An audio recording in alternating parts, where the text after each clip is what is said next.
Je ešte niečo, čo by si chcela spomenúť?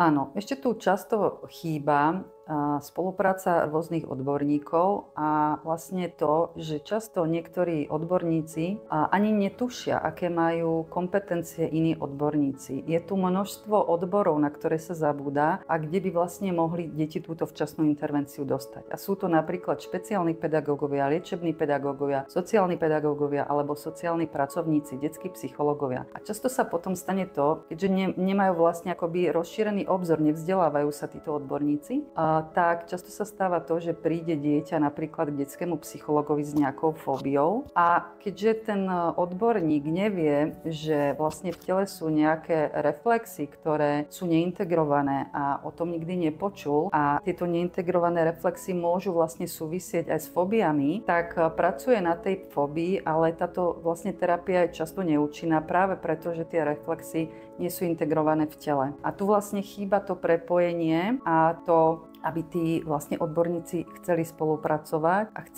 videli vlastne to, že tu máme aj nejaký iný odbor, ktorý tomu dieťaťu môže pomôcť.